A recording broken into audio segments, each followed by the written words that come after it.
Good evening, everyone, and welcome to the Freeman Files here on the J-Free 906 podcast channel. We have kind of a full house going on here tonight. Roger Stokes, Jimm Kjelgaard, and John Neiberger joining Mike and I. How you guys doing? Doing great. Doing well. Hanging in there. Wow, you all seem like you're still a little weary from a long week in Vernal. Is that the case I'm getting here? You sound so ready to go, you know? I'm freaking exhausted. I don't know about the other guys, but I think I'm finally caught up on my sleep, but just so the folks know, I'm not wearing the sunglasses to look cool. I actually suffered a fall on my way home from Vernal and got myself a really ugly concussion and bruised myself up. So the light from my ring light here is kind of a bit intense for me. So I just put the sunglasses on for today. So, but aside from that, everything's, yeah. Hey, what about that Raiders big win? Right? All of my teams won on Sunday. The Raiders won, the Bills won, and John, even your Broncos won. I mean, it's like a miracle. barely. And my Iowa State Cyclones beat the Iowa Hawkeyes again. Oh, that's Linda down there. Shut up, Jim. Sorry. Well, and Jeff, I sincere apologies to your Lions, Jeff, and to Linda. I know. But the Chargers won, and they beat, they beat that team from Kansas City. Yes, that team from Kansas City. They sure Well, folks, we're not here to talk about football, but I just had to throw that out there because I know that Jim being a big Raiders fan, and they started off the season well, so I had to throw that out there. We are going to be talking about The Secret of Skinwalker Ranch. Season 6 in its entirety is what they kind of did when they were in the conference room at Brandon's building there in his conference room.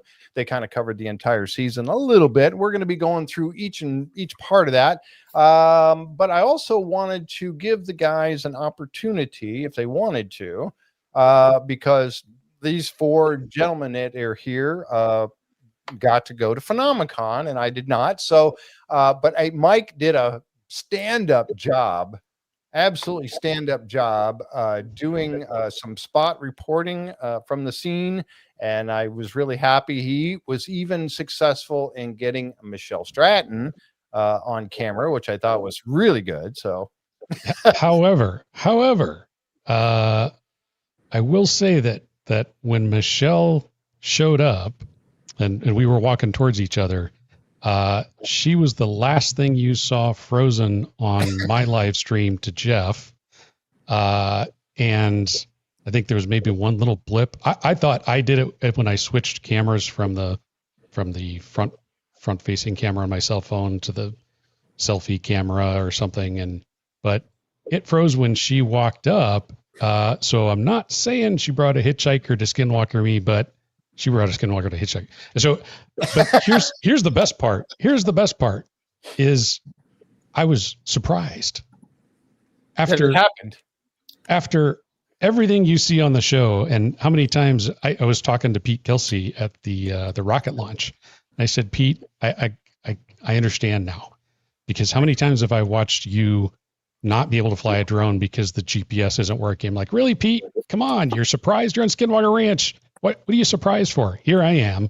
Mm-hmm. The live stream freezes and isn't working. And by the way, Jeff and Linda could still see us. So no indication on their part. Mm-hmm. And all the time I've been helping Jeff with the podcast, I've seen lots of drops and lots of freezes and lots of ways the podcast goes wrong. But I've never seen that happen. Jeff, have you ever seen that happen where you could still see and didn't know there was an issue? No, so, you guys, I can see you. You were a little fuzzy, because of the internet there. But other than that, you were solid. Right. I mean, I could hear you. I could hear Michelle, and people are going, we got a black rectangle. Yep. Yeah. Thankfully, chat, to the rescue and said, hey, your screen's black. We can't hear anything. We're gone. So my signal to Jeff was fine. Mm-hmm. It was something after that. Yes. Thank you, Michelle. That was very nice of you to bring me a present like that. Mm-hmm. And, yes, indeed. I was shocked. I admit it. I don't know why. I should have known. And so then I will say, because of that, for the live stream of the Q&A that I did, where the audio wasn't so good, I didn't jump into that cold. I tested my laptop live streaming. I tested my phone live streaming. I tested my laptop and my phone live streaming together.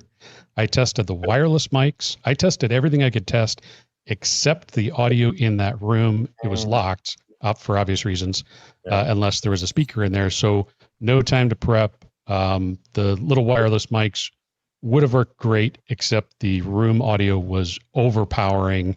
They were clipping. I could only hear so much in my earbud to know that it was how bad it was. And by the time Travis doesn't need a microphone anyway, so we know he was clipping my ears without anything. I'm like, boy. So anyway, I did try really hard to do a good live stream, and thank goodness for Miriam, because she was live streaming on her tablet and recorded that. So that got posted with good audio.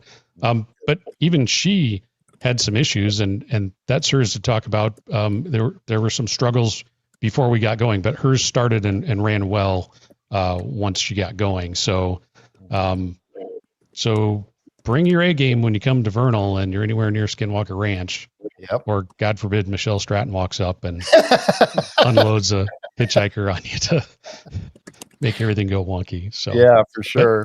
Great time. I had a great time. First time there. Yeah. And fantastic time. Yeah. Well, I tell you what, and John and Jim, I'm gonna jump over to Roger real quick, because we've been trying to get Roger on the podcast for a long time. And Roger, I wanted to first ask you, a little bit about PhenomeCon. I mean, you've been to like every single one of them. Was this the best one yet? Don't tell me. Well, go ahead and tell me that this was the best one yet, and I missed it. But go ahead. What do you think? So, yeah, looking back at PhenomeCon over the last 5 years, I've personally seen its growth from that first year where it's just a small, there were like 500-600 people there. Back when Jimm and I, with our first year there, we're like, okay, we're going to check this conference out. We planned for one day thinking, okay, this will just be, it's cool. We get a little, vacation up there, talk to some people, and found out that it was so wonderful and so fun that we talked to Bridget Lake there and met her for the first time, and we were able to stay for the full weekend. And it's just gotten better every year. And last year I thought, it sold out. How can they make it even better than last year? And this year they did. They've just brought so many people in, and again, that like the ballroom, the conference room there is just so packed. And even when you're going off into the other conference rooms, if you want to do some of those breakoff sessions, they were all just incredibly packed, which was so great to see. So no matter the speaker, it was so much fun to just sit back. And again, they bring so many, a big variety of people. So whether you're into ghost hunting, Bigfoot, cryptids, UFOs, UAPs, all along that, there was somebody there that you could listen to, ask questions.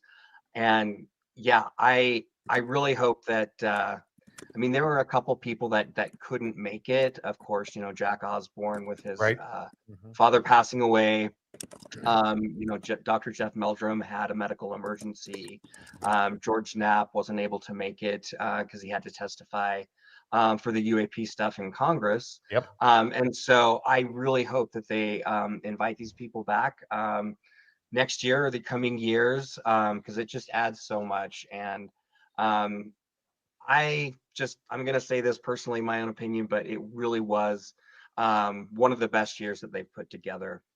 And I know we, like Jimm and I talked about this, but we really, really missed having you there. It just felt like, man, somebody, part of our family, part of our team just wasn't there. And so, while it was, the best year ever, Your presence was greatly missed, and Well, we thank look you. I forward to appreciate having that. you back Yeah, soon. I missed being there. I really did, and it's very kind of you to say that. I just love it, and I just love the opportunity to meet folks and especially all the people that watch this channel and the other insiders that we talk with on the insider program, and just it's just so awesome to meet folks. You know, besides the all the cast members that are there and the people of prominence that are there, and yeah, you're right. It's always so packed all the time, but knowing that it was even more so this year, that's crazy. That's good to hear, though. I'm very glad that they are growing the way they are. They put together a very, very good show, event, I should say. And Bridget and her team are phenomenal always. And you two guys, John and Jim, the Jays, you know, second year in a row, part of the band, Travis's band, Hitchhiker. I mean, you guys rocking the show. Got to watch some of that because Miriam was streaming it live. I mean, John, you know, what's your impression of the whole thing and what's it like? I mean, come on, The band thing? all of it, yeah, all of Well, it. the band thing in particular, Jim and I and Roger, we talk about this regularly. That we sit around and I'll try to keep it PG, but we're like, what the heck is going on? That Yep. just a couple of years ago, I didn't know any of these people. I didn't know Jim or Roger. I've never met any of the people in the crew. And I'm thinking I go to my first PhenomeCon thinking, oh, it would be kind of cool to even meet one of these people. Mhm. A year later, I'm in a band with two of them. And we're playing on stage at PhenomeCon. And yeah, it's just the weirdest thing. It's really cool, but I still have to pinch myself. I come back from that and hang out at home and I'm like, okay, did that really happen? It sounds weird because they're just people. They Right. really are. I mean, they're celebrities, yeah, but they're just people. I mean, come on, they're some of the coolest people. Yeah, I mean, and not just the band part of it, but we love Travis. We freaking love Mike and Caleb. Their family. The Strattons are family, So that's what I really think of the band. It's more like a family. Yep. And Jim, I mean, too, of course, family. Well, Yeah. I'm just surprised that people are actually admitting they know me. I mean, Right. Well, the Raiders hat makes it tough for me, but well, yeah. Well, so perfect. yeah, Jim, what do you think, man? Again, a great conference. I'm hearing from everything that I saw, and you guys rocked it on stage again. So, what do you think? I mean, Roger said it was the best one yet. Yeah, it's anytime I think that we can't possibly top what happened last year or the previous year, we go ahead and we experience just that very thing.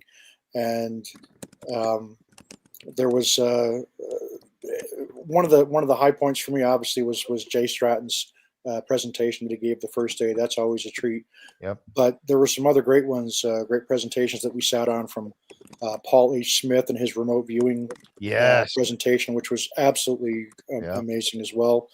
And of course, the various panels, the Ancient Aliens, Skinwalker Ranch panels, the Holzer file panel, I thought was particularly interesting, especially when you consider I usually don't consider myself much of a paranormal, ghost hunting, kind of type fan, and they're very slowly bringing myself, bringing me around to being a little less critical of some of that. But one thing I will say, believe it or not, Jeff, I never once went to the taco truck because we were too busy doing other things. We went to Vernal Brewing Company a number of times, and I did have the tacos there. And we discovered this absolutely jaw-dropping, amazing Italian restaurant. I heard about that. So, what was the name of that place?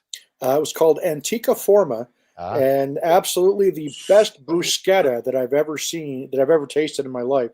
Coming from New York, I do consider myself a bit of an aficionado of Italian cuisine, and this place knocked it out of the park. It was so good. It's amazing. Anyone who goes there for PhenomeCon next year, actually stay away from Antica Forma. It's really bad. because we need to have some seats open for us when we go. Exactly. Yes. Otherwise, we'll never get a seat. And then I would say, as far as the performance goes, obviously I'm going to be a little more critical because, being a band member, when something doesn't go right or goes wrong or whatever. So it was far from a flawless execution of the performance, but I'm proud to say I think that Hitchhiker's performance this year blew last year's performance out of the water. I think we were all more comfortable with each other on stage. Yeah. We were all we had some great songs that the audience in particular was really into. We won't talk about that one guy that sang while Travis was taking a break, but that particular moment notwithstanding, no, I think we have to call that out. No, we don't. I can't.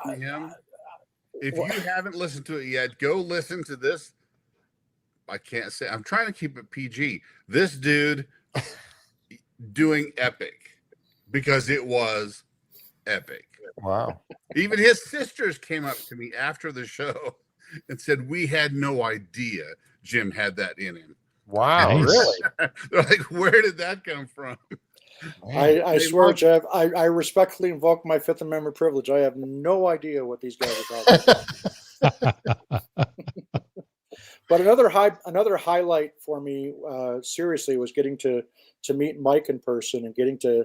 We both went to the lunch with Caleb Bench on Thursday or Friday, and really enjoyed getting to know Mike and his wife a little bit, and had a great conversation with them, and getting to introduce Mike to Jim Royston and some of the other guys was really enjoyable. So, Mike, hats off to you. You are even cooler in person than you are on the podcast. You're just really you truly were one of my highlights of the conference. Yes, getting to know all you guys a little bit and get a chance to talk was good. Meet you in person. I am a bit confused that people recognized me both by sight and by voice. Lady I sat next to at the rocket launch is like, I recognize that voice. I'm like, whose voice? She's like, yeah, you're Mike. I'm like, people, I'm an engineer from Iowa. There's nothing exciting about an engineer from Iowa. Seriously, but no, lots of people really humbled and shocked and stunned that folks were that appreciative, and just the support was fantastic. Jeff, tons of support for you and the podcast. So it was really, really great to have folks recognize that. And I do want to say that having just a little bit of boots on the ground experience now, I can say with great certainty, I do not want my own podcast. So it is like Jeff is like the driver of the bus. Jeff is worried about navigation. He's worried about the maintenance on the bus. He's worried about how much fuel do we have? Are we going to get there in time? Are the kids at the back of the bus, doing bad things? That would be me. Right. So Mike, you're the bus monitor. I'm the annoying little kid that runs on the bus first to get the seat right behind the bus driver so I don't get beat up by the guys at the back of the bus. That would be Roger. Well, thanks. And talks about all of the interesting scientific stuff that I see along the way. I'm just sitting there just talking.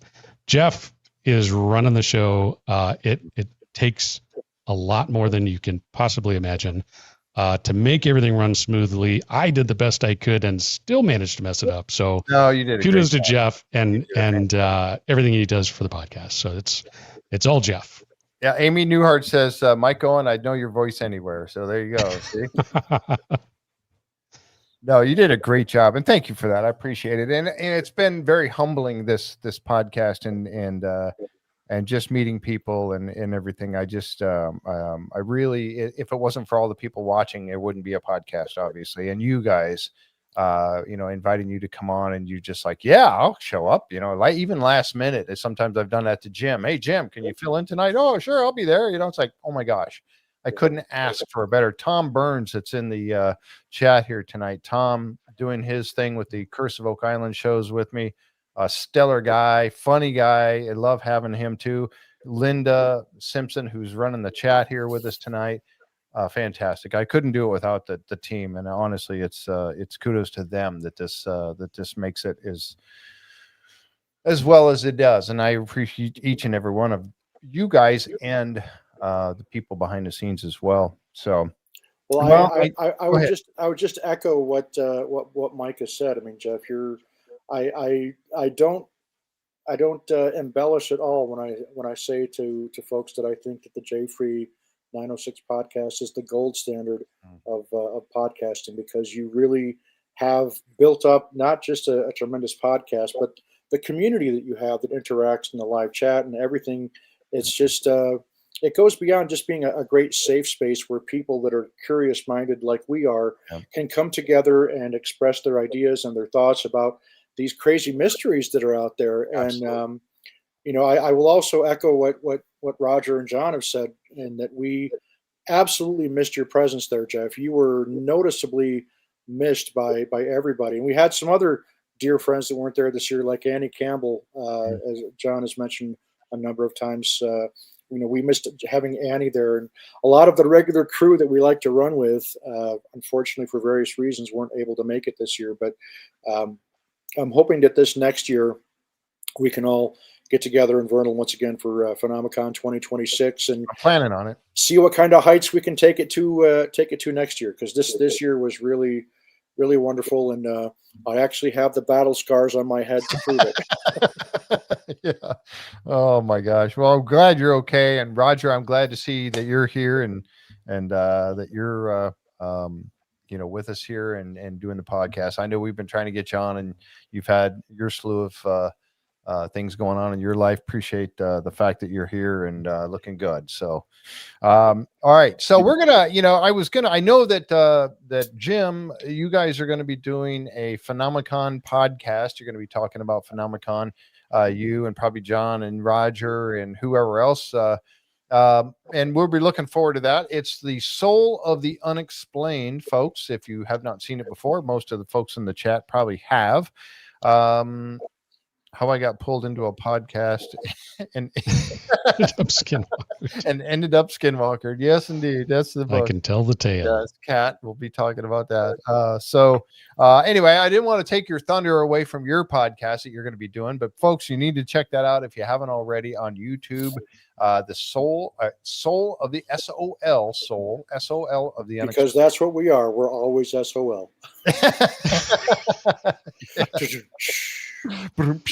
I got one of those somewhere here. But yeah, so I didn't want to steal your thunder away, but I did want to ask Mike, because Mike had encouraged me, and then we're going to get on to Skinwalker Ranch and talk about the season finale and the entire season here in just a moment. But I did want to ask Mike, because he pushed me to, when I went to PhenomeCon 2 years ago, I think it was, Mike and I were talking, doing a Skinwalker Ranch podcast, and he said, Jeff, you really need to go and talk to or listen to the folks from Expedition Bigfoot, Dr. Maria Mayer and Russell Acord and Bryce Johnson and whoever else might show up. I believe that year there was still oh crap, I'm at loss. Pardon me? I think it was Ronnie LeBlanc. Yep. Yeah. And thank you. And so I thought, okay, because I was on the fence. I've always been on the fence with Bigfoot. So okay, fine. I went and I listened, and I tell you what, wow, just wow. I mean, listening to the credentials of these folks and the attitude that they have going into this investigation about whether or not Bigfoot exists, sent me over the edge. And now you had the opportunity, Mike, to go and listen. Now, I guess Russell was not there. Was that correct? Or was he there? That's correct. No, he was not there. Okay. But you did get to listen to Dr. Maria Mayer? Yep. So Dr. Maria Mayer, and actually on the first day was Cliff Barrickman. I always say Barackman, but apparently that's not right. So Barrickman. He was actually really good, and he and Bobo have a podcast too. So he did a really great job. He's very animated, back and forth on the stage the whole time. Dr. Maria Mayer, I was not aware of all her credentials. She would have been fine with an outstanding career before ever starting Expedition Bigfoot. Yep. Having spent a lot of time in Madagascar for National Geographic and discovering multiple species and plants. Mm-hmm. And just did a really great job and did a great job of tying in those expeditions and being out in the field and being open to discoveries to her effort towards finding Bigfoot. Then the next day, Saturday, was David Paulides. And he also did a phenomenal job. If people don't know, he was originally a Bigfoot guy. Yep.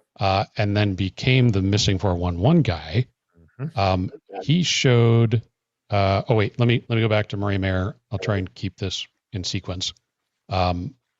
She did say, we haven't been canceled, but we don't yet have a date for the next season. So stay tuned. So Expedition Bigfoot, it's not gone, but they don't have a date yet. The preview that she showed actually had 1/22, January 22nd on it, but apparently that's no longer accurate. She just said stay tuned for whenever that goes live. We've got to start the renewal campaign for that. Yeah. Yes, right. Let's go ahead and get it out there. Get it done. David showcased a preview for his new movie. He has another movie coming out. He's been very busy. This one is on Bigfoot. I was really excited to see that. Cool. He premiered it at PhenomeCon. He made them wait to release it so that he could show it to the PhenomeCon crowd. Wow. And we got to see it first. It looks like it's going to be fantastic. I think he said November it'll come out. Wow. So a few more months to wait. But he had some heavy hitters in there that I don't know if people can see that yet. But and then, of course, not that I ever have anything for show and tell, but I may have picked up an item. You took a cast of that when I was walking out in the mud on the conference center, didn't you? That's what you were doing then. Okay, I see it. So I went over and talked to Cliff briefly. I will admit I was a little bit surprised myself. I got a little bit starstruck, and I couldn't talk much. But he had 3 casts of footprints and 2 or 3 casts of handprints. And I just asked what the provenance was on the cast. And he's like, well, there was this film called the Patterson and Gimlin film of Patty in 19. I'm like, oh, I know all that, but Cliff's talking. I'm just going to listen. And as it turned out, the cast was not his. It was Dr. Meldrum's. And I'm like, okay. So he said, well, this one in particular, and it's notable because of the break. That is the cast that Roger Patterson actually cast himself. Wow. It's the only cast Roger Patterson actually did. And you can see that for this particular print in pictures of him. He holds it up in one of them. Yeah, he holds it up and you can see that break. And then he had another cast that was done 10 days later. And that's where they cast like 10 of the footprints. And then he had the third cast was from, so the Patty film was 1967. They had another cast that was from 1958. And they believe that one from 1958 is also Patty because it matches identically the other casts that they have. So I said, okay, I'll go ahead and take that, this one. And he said, okay, sorry, I don't have anything to wrap it up in. And I'm like, wait, this isn't a display? You don't have more in the back? He said, no, that's all we got. And I picked it up and looked at it, and it's like there's plaster there. So that means this is what they call a second generation cast. So first generation is the real cast. Right. And if you don't know, Dr. Meldrum has the largest cast collection in the world because everybody that has ever had casts basically donates to him, donates them to him. And so he has all of the real ones. He has some fake ones. He has everything. So that really made it special. And had I been able to speak, I might have asked Cliff to sign the. Uh-oh. He froze. Sign the. Mike hasn't been skinwalkered. He's been Sasquatched. Yes. Oh, Starlink needs to pick up another satellite flying over his house. And I'm back. And Am I you're back? back. Yes, you're back. There he Yeah. is. Yes, Michelle. What? you're back. There she is. It wasn't me. I'm not saying it was a hitchhiker, but it was a hitchhiker. Yep. Well, you got Anyway. two of them here in the chat. So Yeah. All right. Not wrong There you go. hitchhiker. Yeah. So plenty of Bigfoot stuff. It was sad to hear that Dr. Meldrum wasn't able to make it because he had a medical emergency. Because as you know, he's kind of the expert. But Loved having do him on the podcast. I do want to say that I did witness probably the funniest thing of the entire trip. Oh. During Travis's talk, because you can hear him from a long ways off. Yes. He doesn't need amplification. So I actually went out into the hallway to charge my phone because it was dying on Friday. And it was right next to the restrooms, and the doors were propped open because one of the workers was servicing the restroom. And Bryant, aka Dragon, Bryant walks out and goes into the bathroom, and I watch him go in, and I'm thinking, that's the women's bathroom. He just walked in, but the door was propped open, so you couldn't see the sign. The sign's on the door, and I hear, "Whoa, this is the women's bathroom. I shouldn't be in here." And I hear a lady's voice say something, and he goes, "Oh no, not at all. I'm getting out of here right now." And he comes walking out. I'm like, "Brian, what are you doing hanging out in the women's bathroom?" He's like, "I don't know. I'm getting over here." And he went into the men's bathroom. And then of course, Caleb just happened to be standing there talking to somebody in the hallway. And as Bryant walked out, I said, "Hey, Caleb, Bryant just walked fully into the women's bathroom." And he said, "That sounds about right." And they started, ribbing each other. So that was pretty funny. Just to watch the guys being guys. Yeah. And to witness that. They really are just regular guys that happen to be on TV. Yeah. Well, I tell you what, that's the thing that I love. And folks, if you have never been to PhenomeCon, you really should check it out. Oh, wait a minute. I want to say for the record, I watched the live Mike did, and I just sat there laughing over Jeff's reaction for what I was saying because it was so mysterious and no one will ever know. Well, I was going to say that for those of you who have not been to PhenomeCon, it is a must-do event. If you love Skinwalker Ranch, the secret of Skinwalker Ranch, or if you're into Bigfoot or paranormal activity, that kind of stuff, it is a must-go-to show or event that I am really, like I said, I've said it already many times, but I'm really sorry that I was not able to go this year. But PhenomeCon is phenomenal, and it is really, really cool to sit and listen to all the folks that are coming to present, and you will walk away impressed in more ways. And treasure hunting, Terry Carter, and James Keenan, and all the folks that are there. Just a wonderful, wonderful time. Well worth the money and the trip to Vernal, Utah. And here is one of our special guests showing up, Mr. Matty Blake. How you doing, sir? Gentlemen. Good to see Hey, you. Matty. Thanks for taking time out of your busy schedule to pop in with us here for a while. Well, thank you. Can you hear me okay? I'm in a hotel room. I had to kind of jerry-rig something here. Yeah, I know. You sound great. Great. Yep. These are we just finished up a little bit talking about PhenomeCon that was in Vernal. I know that you head out to that way in Vernal or out to Skinwalker Ranch many times. If you ever get the chance to go to PhenomeCon, you really need to do that someday because that is a great event. Yeah, I was talking to some of the guys about it, and I almost went this year, but I had a conflict. So. Mm-hmm.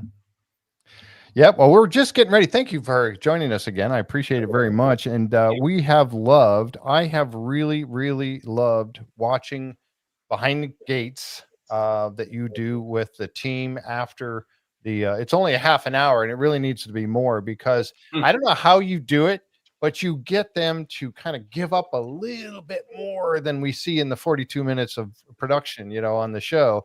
And I'm always watching it because I'm preparing for the show, and I'm writing down, oh, Maddie got him to talk about this. Okay, good. There, that's always good stuff. So great job on that, by the way.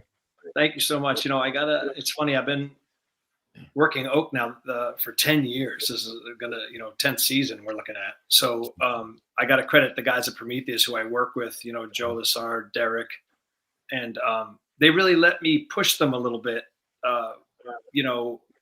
obviously being respectful, but it's like, I've always said to Joe, like, if I'm not giving the audience a little something extra, and they agree with me. That's the whole reason for the show. It's like, yes, we have to recap. Yes, we get new audience members every week. Yes, there's a lot of dense science, both with Oak and Skinwalker, by the by, like tons of information, tons of science. And as many times as, great fans like yourselves will say, oh boy, we've heard this before.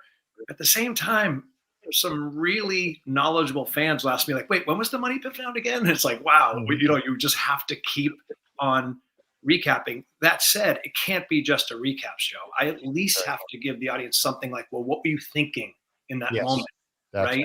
And they're super good at opening up and sharing that stuff. So yeah, thank you very much. Mission accomplished if you felt that way. Thank you. Yeah, absolutely. There's a couple people are chiming in. Maddie, you do you get to watch the episodes prior to creating your content questions for the team? Sometimes the episodes are still being worked. There's so much footage that goes back to Los Angeles that it's virtually impossible to see like a full episode front to tail, with all the graphics and everything. But I certainly have all the intelligence, as a dig or a drill or anything goes on any of the shows I work on, I'm constantly getting updated so that I know what I'm talking about. And then they kind of dump a lot of information on me fast. And I think another part of my job is to kind of like, it's probably bad for my overall intellect, but it's kind of like a Cliff's Notes way of learning. I have to take a bunch of stuff and make it succinct enough and quick enough on camera that, people in varying degrees of paying attention while watching will understand what I'm saying. Yeah. So it's a kind of a Cliff's Notes version of learning. Yeah. Well, you do a great job with it. I know Christina, my wife, she said when you did the first one, she goes, why is Maddie stealing your thunder? He's doing the recap and you need to do the recap. I said, no, it's okay. He's getting more information for us. So that's all right. Well, we appreciate it. And we know, as you've done with the Curse of Oak Island team, you're doing that now. You did the first year you did it. I was very surprised to see you out there. Maddie, you've been on the ranch often. Have you ever been Skinwalker? There's a good question. Yeah. It's funny. I've talked about this before. Like I was so excited. I always want to go to Skinwalker. So it's the first time I learned about it. And, I had all these plans for my first trip where Jason Shook and I, who was one of the showrunners, one of the exec producers, like we were going to like, oh yeah, you'll do your tour and then we'll hang out at night. We'll see if we see some UAPs. And I actually had a real tough time on the ranch when I first got there. It happens to some people. I felt sick and I kind of, I'm careful about what I say, but I definitely was affected. I saw something. I had a UAP experience straight up, and there was witnesses. And then I took selfies with one of the executive producers at the site where we had a sighting, and just to kind of mark the occasion, like, wow, this is where I saw my first UAP on Skinwalker. A year later, almost to the day, I was telling the team about it, and Eric Bard says, have you ever looked at that selfie more closely? And I said, well, again, no, the thing flew by silently at speed. It wasn't still there. It wasn't hovering. He said, enlarge the picture. And I did. And there are 3 UAPs just like hanging over us that we did not see at the time. Yeah. A year later. And he enlarged it up on the screen. He's like, there it is. It looks like a classic. I can send it to you if you want. But it was quite it affected me. I was one of those people who was affected by the ranch, and it's gotten better. But that first trip, I struggled. There was one point where, if you remember last year, I was like interviewing them on the ranch. Yeah, out at At one point, Homestead too. Homestead too, exactly right. And I started getting this real. I'm a little sensitive to stuff like that too. You know a little bit about my paranormal background and things like that, Jeff. But I started getting this real nauseous feeling. It was like weighing down upon me, a metallic taste in my mouth. My hair was standing up on end, and I started feeling like I had a flu. It was sudden, out of the blue. I started thinking kind of bad things about Homestead too. Wow. And Eric Bard looks at me. He goes, hold on, everyone, stop. Are you okay? And I was like, I don't think so. And he's like, get him off the ranch now. Wow. And so it was like, not to be over dramatic, but that's just what happened. It's just a fact. So I love going to the ranch. So you asked, have I been skinwalkered? I guess, yeah, I have. But I also love it. Like, wild horses wouldn't keep me from spending time with those guys. It's a unique opportunity I have to be on that ranch. Not many people get it. So I'm appreciative, but I'm careful.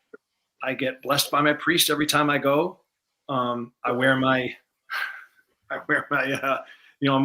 just took it off actually because I don't want it to make noise during the podcast, but I wear my stuff, like I got the family and the whole deal. So I feel protected when I get there because I don't think it's something to be messed with. Yeah, absolutely. And I know that Eric talks about stuff like that. Actually, all of them do talk about stuff like that, over the sea. And I've talked about this with Jim and Roger before also, is that, the whole idea about being out there so often, and people on the show are watching the show. When we get done with the podcast, people will jump in and go, well, how come production didn't have any issues with their equipment? Or how come none of them guys ever have issues? Oh, yes, they do. They just don't show you on television. Well, like I said, they have problems with their host. So yeah, exactly. So yeah, well, thank you very much for that. That's interesting information. I've always wanted to go there myself. I've been up to the gate and gone up to where it says stop or you're going to get shot by dragon. It doesn't say you're going to get shot by dragon. It's implied. You're more like, It's implied, right? Implied. It's implied, yeah, yeah, with the big stop sign there. But but it's one of those things. But I've been that close, but you're looking at what becomes the mesa down in their end. You're looking at the mesa right there, and as it goes on to the west and heads on to Skinwalker Ranch. But it is a place where we've heard so many stories, personal stories, that people have been affected. Not just the team, but even Jay Stratton talked about the effect he had back in the Bigelow era, and things that happened to him then. So it's really an amazing place. And I tell the folks that haven't watched the show, you need to watch the show. If you're interested in this kind of weird stuff at all, you need to watch the show because it's happening and it's not made up. This is stuff that they are doing and it's happening all the time, whether the cameras are there or not. But it's for real. So I wanted to go around. We're going to kind of recap the entire season here a little bit. We're just getting started with that now because we talked about PhenomeCon for about a half an hour prior to your showing up, Maddie. So we're going to talk about the season a little bit. And in the season finale, in the conference room there at Brandon's conference room, they kind of went through, but one of the highlights for me, I think, and I think this may have been the case with several people, was the who's who that came and was there to hear some of the stuff. And I've got a couple of pictures. And by the way, those of you, whoops, I guess I better share it. Those of you who are donating, doing super chats, and thank you so very much. I appreciate it. It really, really helps a lot to keep the show going. And I see one from Bon G there. Thank you so much. It's really nice of you guys to do that. Let me present a picture that I have here, if I can get this going. But they are, and I know you mentioned this right away, Mike. You saw some of the people that were there and on screen, and you were like, oh my gosh, this so-and-so was there, and here we go. These gentlemen right here sitting next to Thomas. You got Eric Davis, Gary Nolan, Ed Schrock, and then General Lance Lord, who I found out was actually Omnitech. These guys right here, pick one of you guys who wants to, tell us a little bit about what you know about these particular gentlemen. I know, Mike, you were talking about Gary Nolan, right? When you were. Yeah. I didn't realize it the first preview that I saw, I didn't see Gary Nolan there. I saw Eric Davis, and of course he's a known heavy hitter in this world. But Dr. Gary Nolan has really I've been following his pretty much anything he does because he's done a really great job. He's an educator, right, as a professor at Stanford. And he has been doing a great job in helping educate people on how to talk about this topic without invoking some kind of taboo, and to focus on the data. Don't focus on your conclusions. Focus on the data because the data is real. And with Skinwalker, they have data that doesn't, always make sense. The bubble that we talked about. It was great to see as that sort of came to light. We started talking about, boy, now that they know that there's kind of a zone or a perimeter or a bubble shape, or we should go back and look because weird things happen where stuff doesn't go into that bubble, like those bottles. And when they threw those bottles, and we talked about that before the episode aired, where they found the bottles, and then Maddie, your show fortunately caught Caleb Bench mentioning we found many. Yeah. And we're like, wait a minute, that they only showed one or two. And he's like, no, we found more than that. But filming was over for the day. Everybody was beat and they were going to bed. They were packing up all the equipment. He's like, found another. So that is, to me, that was the value of the show. That you're doing, Maddie, is those extra little tidbits, those extra little comments. And trust me, we pick apart and watch multiple times and watch in slow-mo. It's embarrassing, but watch everything in slow-mo and listen for every little comment, everything in the background. That was really important from my standpoint, because that was one of the real true physical validations that there's something there. That bubble, they found those at that same range that they found during the experiment with the electronics and the transmissions and what they did this season, going all the way back to when they threw those.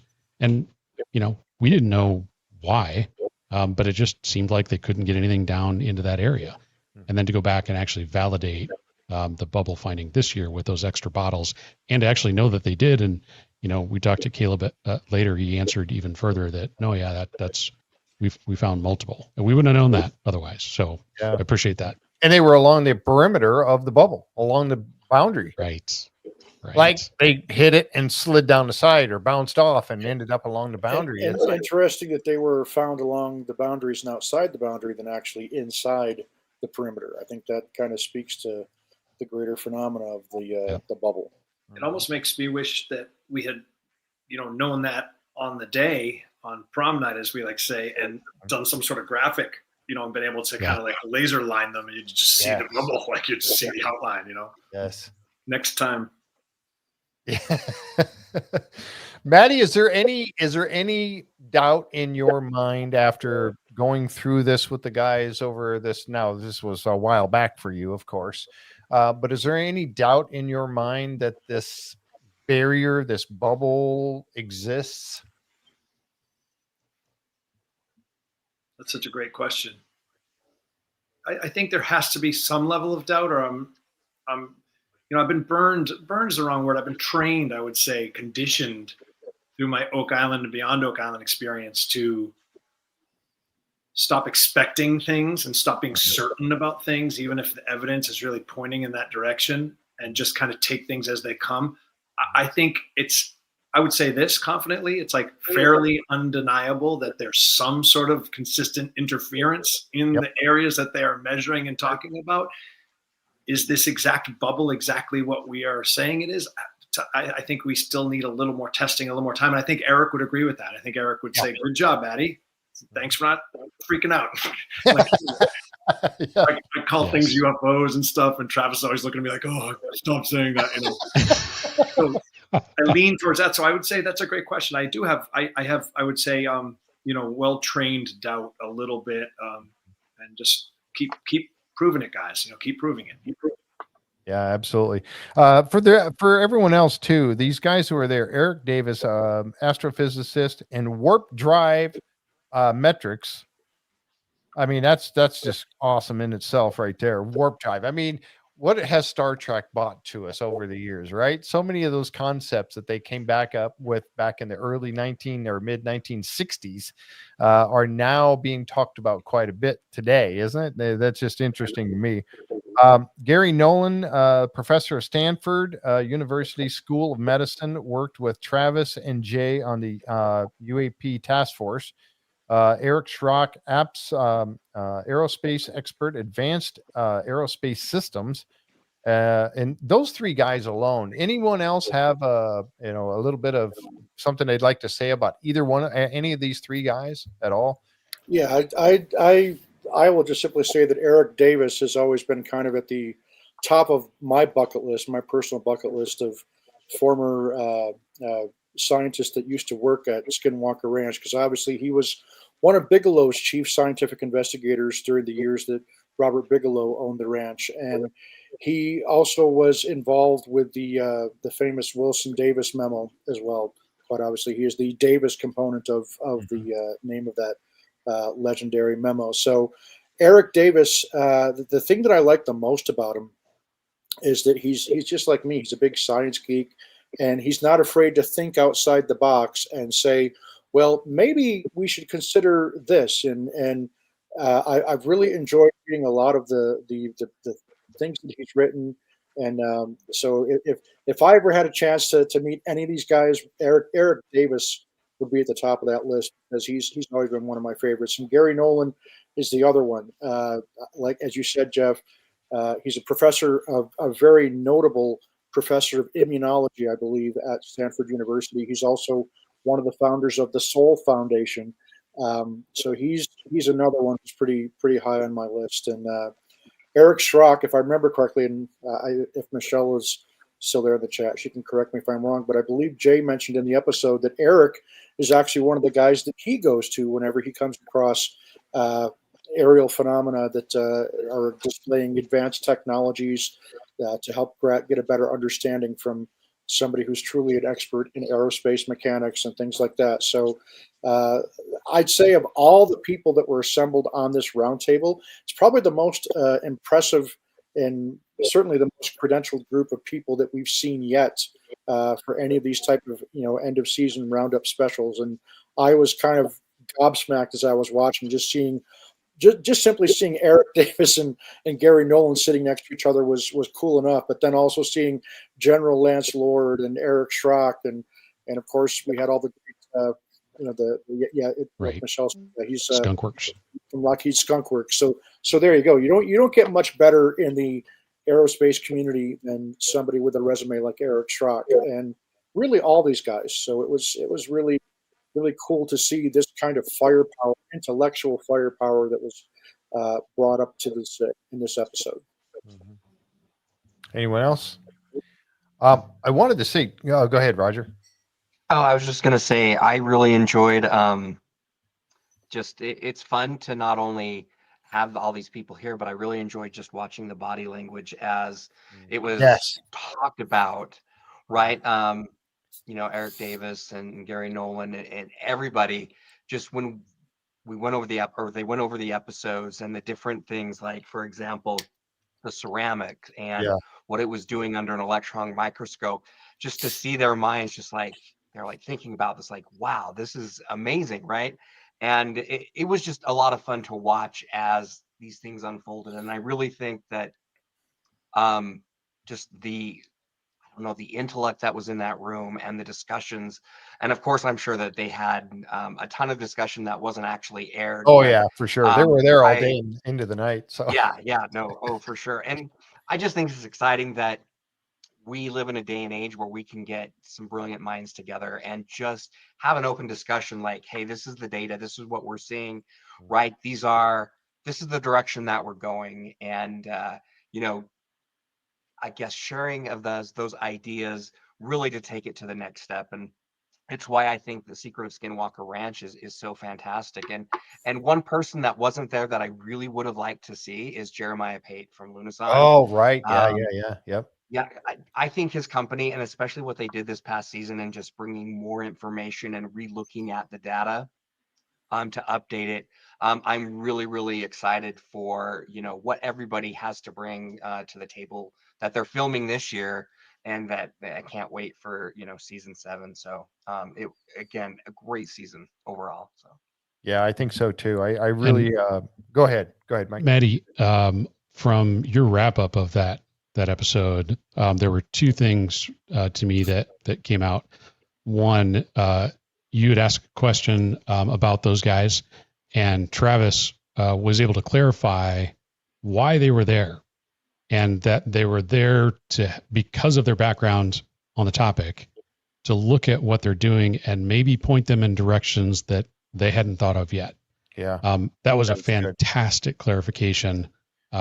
Really appreciate that too, because I know that that some people may get the wrong idea, and people don't understand peer review, and that whole world is very complicated. So just to boil it down to now, we just want those guys that have some experience with this stuff to look at it and say, hey, have you thought about doing this? And maybe they'll give them ideas for next season's filming. Right. New experiments to do. Yeah. Kudos on that, Maddie. I think I want to go back to Eric Davis for a second, because I think I even said, I don't remember if it made the cut or not, but I said something to Travis, like I was watching Eric because it was fascinating to me to watch someone who had been there and done what they're doing now with less equipment. Mm-hmm. It would be the Oak Island equivalent of being able to bring back, a Robert Dunfeld or something. Yeah. And someone who had equipment from the 60s and 70s and get to see what this team's doing. And Travis actually picked up on that. He said it's like this envy, not in terms of like, oh, I'm jealous of you guys, but like, ooh, if I had that equipment, what I could have done. I thought that was a fascinating insight. Spot on. Yep. Yeah, for sure. Well, obviously, when they started the season, episode number 1, and they gave us a glimpse of what was coming in like episode 10 of the ceramic, of finding the ceramic and doing the testing on it. They gave us that little teaser at the beginning, of which I thought was brilliant on Prometheus's part to do that. It showed us that how important that piece of, or those pieces of ceramic would become in their eyes and in their testing. And obviously, to me, that was probably the highlight of the entire season, was finding the ceramic and doing the testing that they did on it. And we'll get to, a little more in depth. We've kind of covered this a little bit as we've gone along, but for anybody that's just watching for the first time, we will get to more on that ceramic coming up. But one of the other takeaways for me personally was, and somebody just mentioned it, you talk about Lunasan. Yeah, you did, Roger, talking about Jeremy Pate coming out there and doing that. Yeah, right there. And talking about how that new technology that he had developed had picked up this power source that was somewhere around 30 to 50 feet above the triangle area. I think they said a gigawatt power source. To me, that was very, very telling. Anybody want to jump on that and kind of take that a little further, and what your thoughts were on it? Well, that was the one where he said a little bit outside of the ranch, it was 100 times higher than the normal energy levels, right? That, and then, but in that one spot above the ranch, it was 10,000 times above expected energy levels. And I have so many questions about that. I know. like what type of energy? I mean, I'm assuming it's electromagnetic energy. If so, spread across what frequency ranges? Is it at discrete wavelengths or frequencies, or is it spread across multiple chunks of the spectrum? What does that look like? You don't just say it's a lot of energy. Yeah, but that's so far beyond nuts. Like if someone had just said, "Hey, we detected there's twice as much energy in that spot as there should be," that's anomalous already. Yeah, absolutely. Right. That would make a physicist go, "Huh." Yeah. Let's go check that out. Why is that there? 10 times, 100 times. Now you're like let's bring in a whole group of scientists and figure out that one thing, because that's so anomalous. You hit 10,000 times above normal expected energy levels, and now you've gone completely bonkers. I can tell you something, John. I can weigh in on this because here's something spooky. I did work on a show some time ago, and Beyond Skinwalker's kind of doing some of this too. And in some, I've seen data that in other hotspots analogous to Skinwalker, you have similar anomalies right over the heart of wherever that is that weird stuff happens. And some of it has been, scientists have tried to excuse it with power lines and a bunch of different things. But this seems to be, the data seems to be coalescing to indicate that strange places have strange anomalies like this, oftentimes right above them, which is eerie. It makes you wonder, what if that's a good way to detect these locations right there? If you have if you have the another indicator to detect that, slap that stuff on a drone and just start flying over. It would Everywhere. take a while, but map out the country, map out a region, and look for those spots. Yep. I think that's a key point right there, John. Good point. Because we know that there are hotspots all around the world. And I think that Skinwalker Ranch is most definitely one of them. And now we have a team there that's working on trying to figure this out. But if you could do that, if they could take that Lunasonde equipment and fly it around, I'll bet you would find a lot more. And why not do investigations in those areas as well? Absolutely. Yep. So that was one of my big takeaways, was that one that kind of blew my mind. And I'm thinking, these guys are, whenever you have any of these folks coming out there, whether it be Sky Elements or the guys from Lunasonde or any of the other groups that come out, these guys are experts in their field. And so when they come out there, Jan Franke being one of them, when he comes out, he develops his own ground penetrating radar equipment.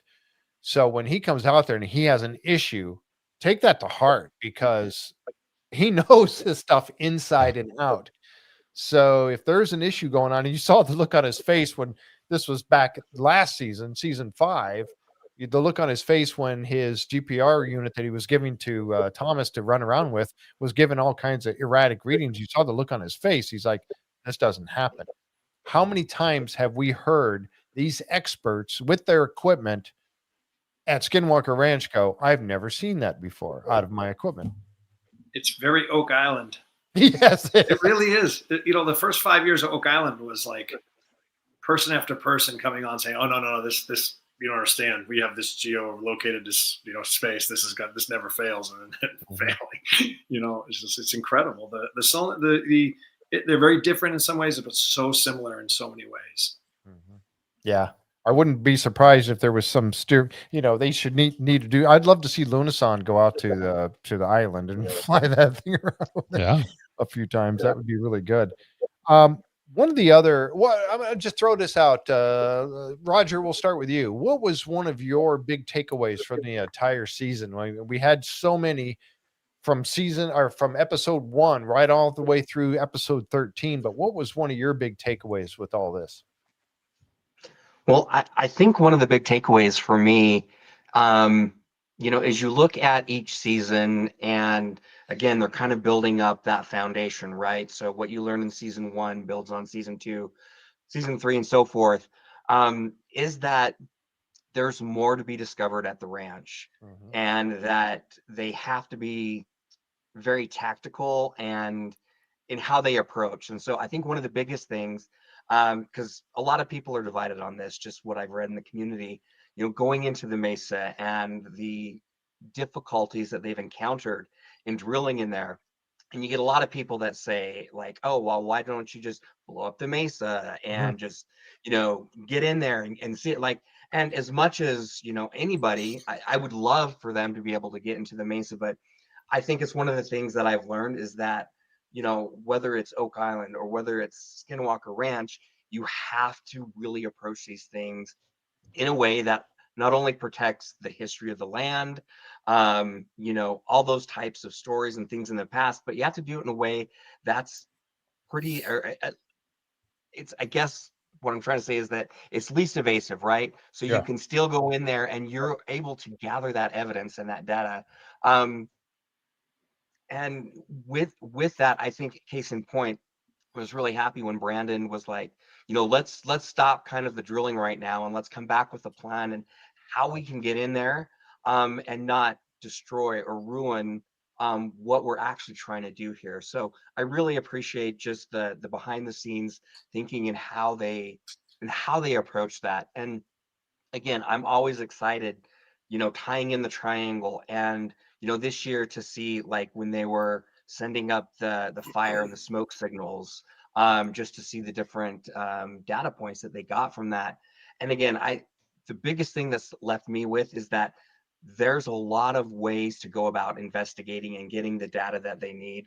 And that I don't think one size fits all. And I'm glad that they have multiple people working on it from different walks of life. Yep. That all approach kind of that same thinking to protect the integrity of the land, the stories, the history there, but also move the investigation forward. And so that's why I'm excited about this. It's not just the same thing over and over that we're watching, but we're actually in real time each season getting more and more of that scientific data that will help us start making the conclusions and go where that data leads. And I think, to me, that's just exciting. And so I can't wait to see what they're doing this year. Well, did you hear what Chris Roberts said, the archaeologist on the scene?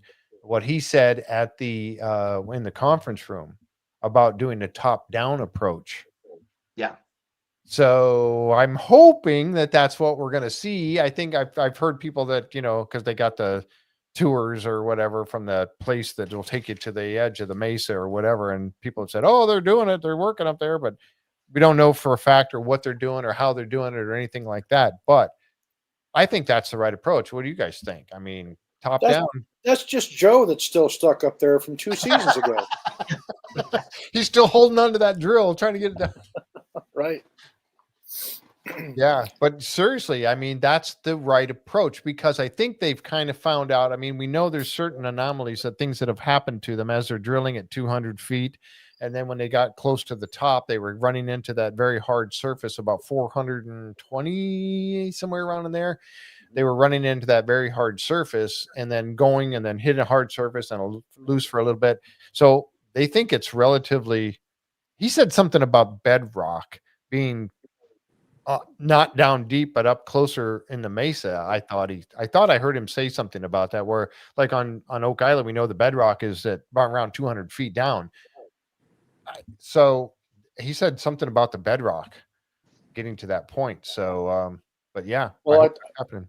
I think that's kind of one of the key additions of this season has been the addition of Chris Roberts Oh, absolutely. to the team. And his expertise and area of specialization has been sorely needed, and we're already seeing the great rewards that we've been getting from it. Imagine, you know, where it's going to be going in this next season that they're currently filming. I'm really excited. I had a chance to talk to Chris and spend a fair amount of time with him at PhenomeCon, and I can confirm that not only does he have an excellent taste in music, but he's really passionate about what he does in his particular field, and I think he is going to be shown to be one of the biggest assets that the team is going to have as they begin the next phase of discovery and investigation. So he's I think been one of the best positive things to happen to the ranch in a long time. Yep. John, what do you think? What was one of your big takeaways from this season 6? I think it was the sheer amount of data. Oh, You yeah. know, each season it's almost like logarithmic, you know, or exponential. The first couple of seasons, there's a couple of interesting things that do make you kind of scratch your head. Things really start building in season 3. Season 4 has a lot of, you know, WTF moments. 5 is full of them, and now it's just they keep finding more and more data, which I think sets them up nicely when it comes time to figure out what new experiments they can run to get more information. Early in the earlier seasons, they were kind of thinking, well, what if we tried this and what if we tried that? Because they didn't know, they called it poking the bear or poking the hornet's nest. Yep. They didn't really know what would trigger anything at the time. They were just trying stuff. Yep. At this point, they know to a large extent what triggers a reaction, and they're developing better and better ways and sensors to measure the response. And there's still so much they don't know, but the amount that they have learned is incredible, and it's exciting. Yeah, absolutely. Jim, same question. What do you think? So I would 100% agree with everything John just said. The biggest thing that stands out to me about season 6 that separates it from all of the previous seasons is just what John said. It's the abundance of data, and the fact that it seemed to me anyway that in most of the episodes this season we were focusing really heavily on the science aspect of the quote unquote scientific method. And a lot of people, I've heard a lot of people say, well, it wasn't quite as exciting. There wasn't as many of those big moments that John was talking about as there may have been in previous seasons. But at the same time, if your real purpose for being into the show is to truly get to the bottom of this mystery, then the best way to do that is to see this new data and where it comes from. And as they start to begin to organize these hypotheses that they've got out there, and then Gary Nolan even touched upon it, is that now they're at the point where they can start really picking apart the data and looking at some potential conclusions to the data that has been gathered so far. So for me, again, I know I say it all the time, but anybody that dismisses the show as being nonsense and ridiculous and just it's out there to keep prolonging things, prolonging discoveries so that they can get ratings, that is absolutely categorically not the case. These are people that do not watch the show, because anybody that actually watches the show, again, the reason why it goes at the pace that it does is because that's how science works. Mm-hmm. Science is a very slow, deliberate process, because if you just go through everything as quickly as you can, you're going to miss something. And I think that's the one thing that sets The Secret of Skinwalker Ranch apart from so many other shows out there, is the fact that they are truly led by the data. And I think we've seen that more so in this most recent season, season 6, than we've seen in any of the previous seasons. And even some of the more out there stuff, like the wolf carcass that was found. Yeah. We finally got the DNA results on that. Now, I said last season, dire wolf just simply was not on my bingo card, and here we are. And now we know that this creature that they discovered the carcass of in the creek, sure, 11% of the DNA can be traced to a European, I think Greenland, if I'm not mistaken, the great wolf from there. So it's not even a wolf species that exists in North America. I know, right? But the more astounding fact is that 89% of it is unknown. It's an uncatalogued, previously hitherto unknown species of canine, of wolf. And how people can't be excited about that is beyond me. They want to get bogged down in semantics of, oh, well, it's not really a dire wolf because of this, this, and this. Well, okay, great. Then tell me, what is it? And the answer is they don't know. They don't know what it is. And that, to me, just again shows the integrity that everybody there at the ranch has. The way that they're doing this research, they're doing it the right way. They're being deliberate about it, and if it doesn't move at a fast enough pace for some people, well, they're out. There's plenty of other shows that will give them less value for more excitement. But for me, I think it's been a fantastic season, and I cannot begin to express how excited I am to see where the investigation goes from here. Yep, Maddie, what do you think?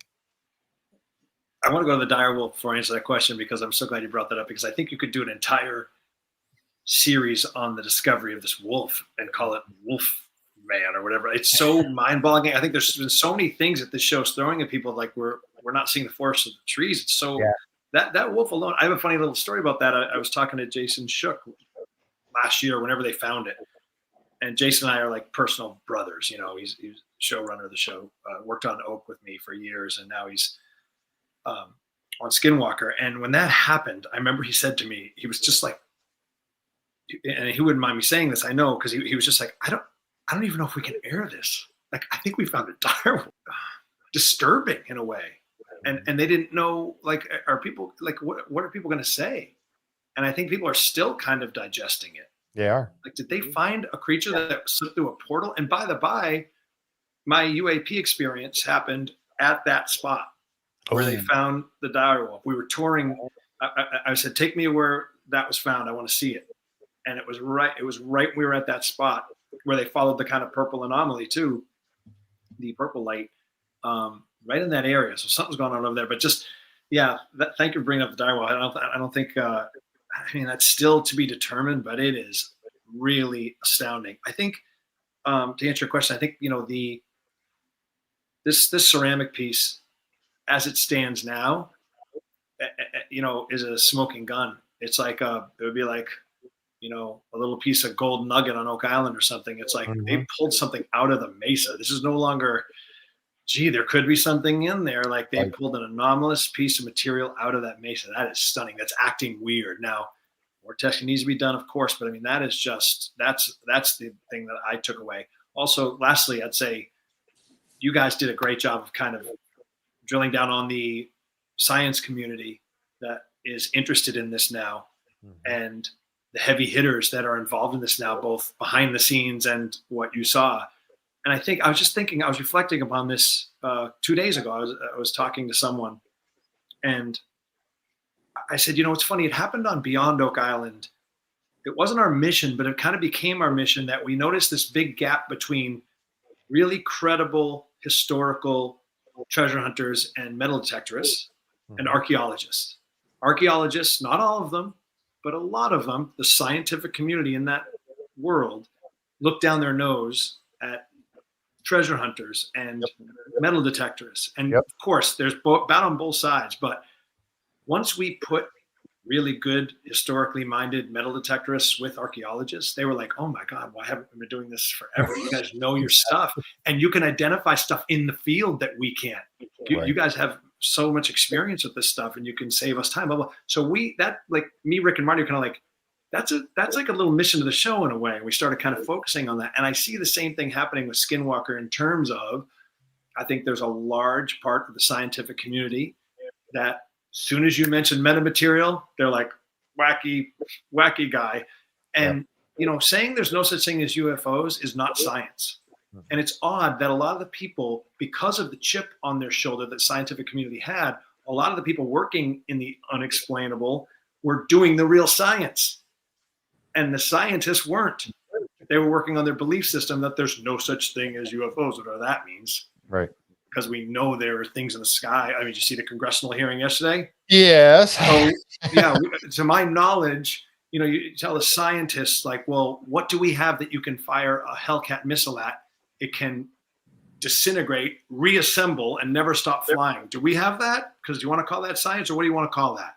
Yeah. So I think this season was really great in terms of bridging that gap of true scientists doing real science who will say, okay, I know it's crazy sounding to talk about this stuff, but let's go through the method and let's see if it's real or not. And it's catching, it's like a movement that's slowly growing where people are going like, all right, yeah, let's see what you guys got. Let's go through the process. And I love that. Yeah, I agree 100%. That's all with everything you guys have said, I'm right on board with that, because this is something, and that's something I had an opportunity to talk to Travis about last year. Actually, it was 2 years ago, I think, that when I was at PhenomeCon, and I caught him and asked him real quick about academia and the fact that academia was finally starting to open up a little bit and allow people to actually study some of this, instead of saying, oh, no, you go there, you're out of here. You're not going to have tenure. You're going to be out, whatever. Don't go there. And now that's starting to change, finally starting to change. And like you said, we are getting stuff almost, every other week now of new stuff coming out. Some of it we still can't trust because of AI and because of people trying to, spoof us all with, a drone flying around that looks like a, whatever. But there is a lot of things coming out that is, in my opinion, for real. And it's time that everyone starts to really take this seriously, even if nothing else, for the simple fact that it's a threat to our airspace. now we've got that one you just talked about, and I do have that clip here. I can show it in a little bit, but that's crazy. And the fact that they and Mike and I have kind of chuckled about this before, that now it kind of seems like on the ranch they're going, oh, look, it used to be, look, a UAP, and now it's like, oh, there's another UAP, and everybody's like, oh yeah, look at that. Of course, there's a UAP. It's Skinwalker Ranch. They show up all the time. Yeah. I mean, the debate's over. Like, it is. It's a fact. And if you are saying there's no such thing, you're just denying science. You're denying fact. Like Leslie Kean said it best. What was it, a decade ago? I don't know her book UFO. It's like, I think one of the opening lines, or certainly early in the book, she's like, that there are things flying around in our sky that we don't know what they are is fact. Now, whether they're driven by little green men is a separate question. But we know your own government is telling you that these things are there. We don't know what they are. So anyone who's saying that, is playing that old game, they're just behind the science, to be honest, and they're behind the facts. Yeah, I agree, 100%. Very good. There's a couple other things that really kind of got me during this season that I wanted to bring up real quick. We've got things like the rocket that was coming down, that and that's one of the things that right off the bat that kind of throws some of the people that are science minded. Why in the heck do they keep shooting rockets up? What the heck is with the rockets? Well, it started off to be something that was stimulating activity, that whenever they would shoot a rocket, a UAP would show up, or they get the 1.6 gigahertz signal would all of a sudden pop up, or something like that. Now we're seeing things happening with the rockets, like when it's coming down on its parachute and it's just hanging in the air for several seconds. It's like, it's happened more than once. What do we say about repeatability? So it's happened more than once. All of a sudden a rocket is just hanging there. And it's happened a couple of times this season. But also, Travis, when he was shooting those rockets at the bubble, and he was shooting them towards a westerly direction, the first one went around to the right, or to the north, and it went around the bubble. The next one he shot went around to the south and went around the bubble. Is the bubble barrier, when it's active, physically trying to keep things out? The drone that wouldn't go in. Royston's drone, he kept trying to push it to go into the bubble and it wouldn't go. Anyone want to take a stab at what they think of that? I mean, any of those things? Don't everybody jump in. Just another case of the ranch saying, here, hold my beer. Yeah. Yeah. The only thing you can count on with the ranch is the inconsistency of things, which Manny, to your point, jumping to conclusions, that they have been clear. And again, this is one of those things that people don't always hear this. They hear what they want to hear. They've been clear that the bubble isn't always there. They don't know how they ask how thick is it, the barrier, and they say we don't know. They say what they don't know, and they say what they do know, and it's transient, and it's because it's not always there. But the effect does, when it is there, it does seem to have an effect on multiple things, and they've got multiple recordings, whether it's the drone on thermal looking like it popped through a barrier, or the GPS coming and going as they go through in that area. So the hard part for, I think, folks to reconcile with is that science investigation like this takes time. You collect data, and then you start to look at the data once you have enough of it, and you look for patterns. And then from those patterns, you start to form a hypothesis. And to me, the big takeaway, aside from the ceramic, which that's a whole nother topic, was they finally made some connections on the dots. They connected some dots. The throwing the bottles out of the helicopter, not going where they wanted, that's weird. Interesting. Okay, noted. Okay, we take all the information down. And then you get to this year and you do the test that they did where they're like, oh, it's 2000. So we've connected the LiDAR data that showed kind of the cone, they saw it, and then it was a bubble. And then you add in the GPS data with a helicopter going back and forth. And they're like, wait a minute, that's that same. So they start to connect those dots, and then the information of those bottles from years ago actually ended up just outside that barrier. Now they've got something. Now they've got something they can sink their teeth into, and they've got a direction, and it just takes time. You have to be patient. It's a marathon. It's not a sprint, and you have to be patient. Science takes time. I know it's also supposed to be entertainment, but to me, that was the biggest takeaway this season was they finally started to connect dots. They finally got something that is so repeatable that they can start to box this thing in, whatever it may be. Whatever this don't know what the conclusion is, but I know that data is real. And to further complicate it, Eric had mentioned the phrase, I believe he used like dynamic. The bubble can also be dynamic and not consistent. Yes. And reacting only when they do things, for example. So that complicates measurement. If the thing is dynamic and acting as its own will, if it's not just an entity that's there, but it's dynamically interacting with what they're doing, it makes, cataloging it or scientifically tracking it that much more difficult. Yep. Yeah. There's something going on, obviously. And that's the conclusion that I come to, is that there is something definitely happening here at Skinwalker Ranch.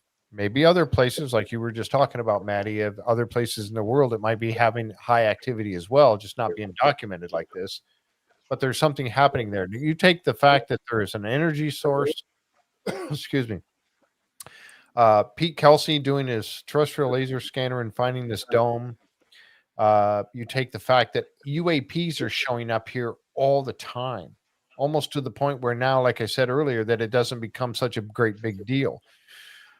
You come and then now the stuff in the mesa that they're finding in the mesa, all this high strangeness, plus the physical things that they can hold in their hand that does not cool down when subjected to liquid nitrogen, and it boils and boils and boils and boils and boils for way longer than it's supposed to. Never does actually get down to that temperature, and then has the Meissner effect, a little bit of the Meissner effect where it pushes away. Now you've got something physical, and you've got all these other things happening, and then the UAPs there. So you somehow trying to wrap my brain around all of this, answering why. Why is this spot? What is it about this spot that is creating all of these things to happen here is mind-blowing. And I think the guys are getting closer and closer to trying to figure this out. When they bring Sky Elements out, and they are, these guys are precision GPS. They rely on precision GPS.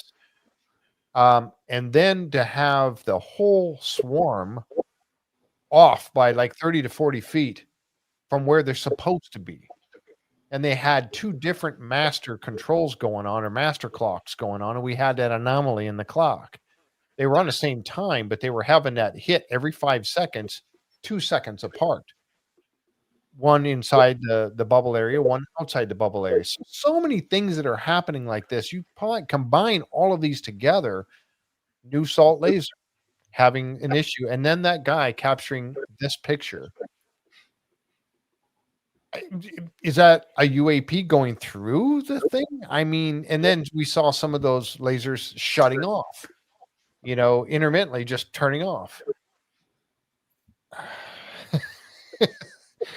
It's kind of mind-blowing, but yet it's so damn interesting as to what's going on out here that it just keeps us coming back every week to see what these guys are doing.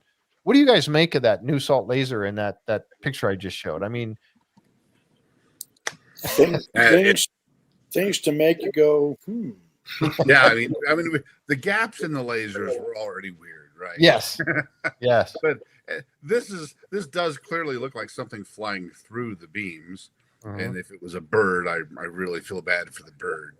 Oh, it's no longer with us. It's unusual, but the gaps in the lasers are the most intriguing thing to me, because that can't happen.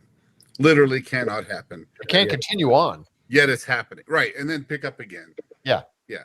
If something's blocking it, it's not going to continue on going, past the block, and yet it does. I'm not quite sure what to make of the object cutting through them, but it's very intriguing because it's hard to tell what shape it might have. I don't know what the shutter speed was at the time that the image was taken. It was a cell phone. I think it was a cell phone camera. Was that a cell phone? Yeah. Oh, right. Yeah. Yes, it was. You're right. Yeah. So it's he happened probably to time it perfectly to catch that picture. Yeah. It's intriguing for sure. Yep. If something can fly through a mesa, it can fly through a laser. Yes. Yeah, no problem. Yep.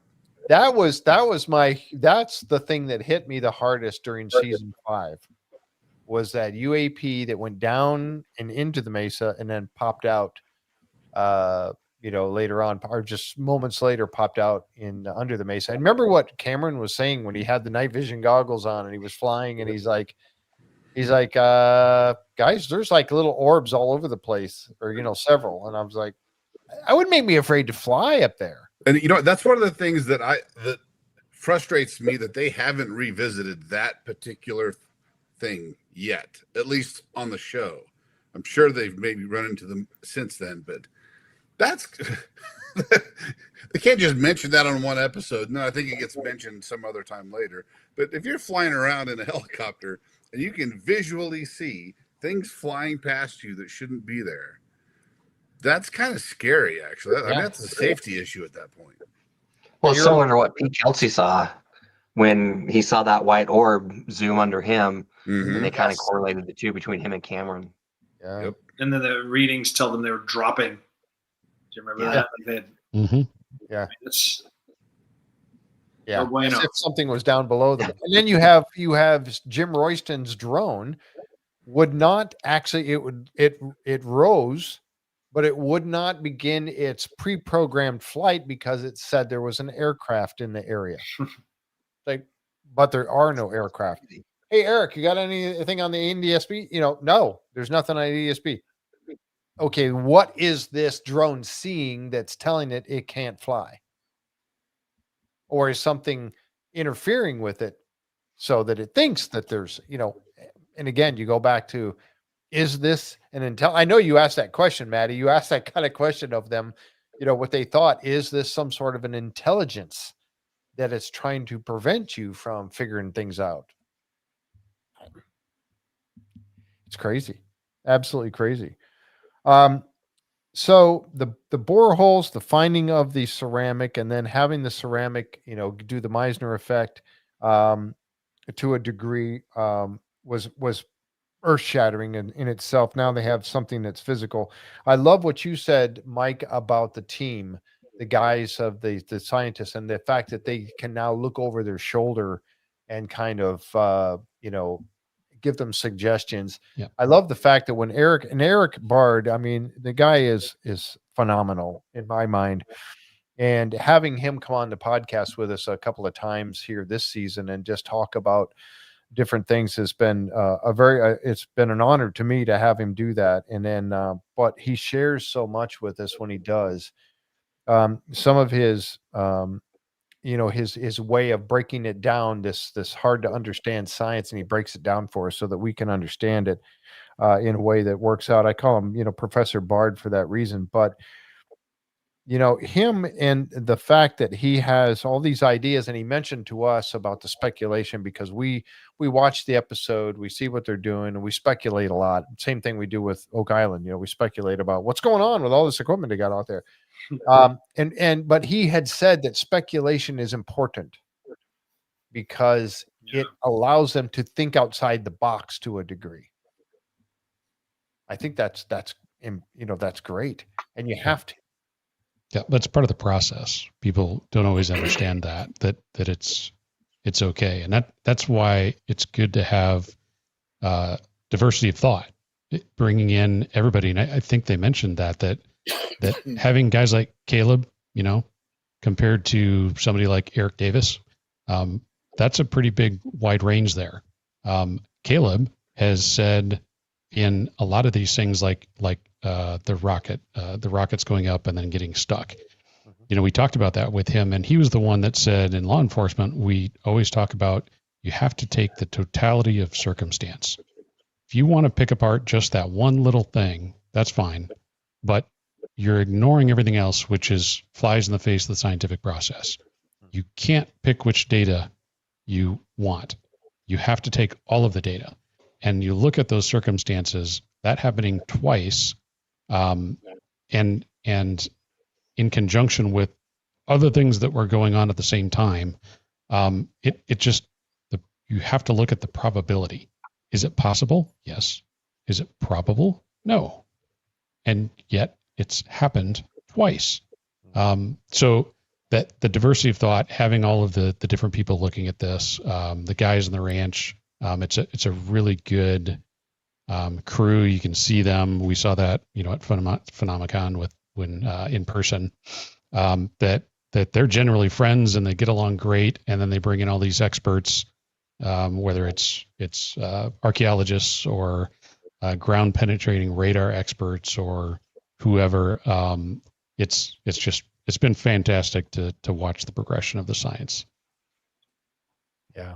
Yep. That's a good one. Scott Zilla just brought up the fact that I want to know more about the scat. Remember they found that scat. Then he said it was digesting a coyote. Yeah, that's another one. There are some things on there. Same thing happens on Oak Island, when we see them find something and then they never talk about it again. And we're like, wait a minute, what about that?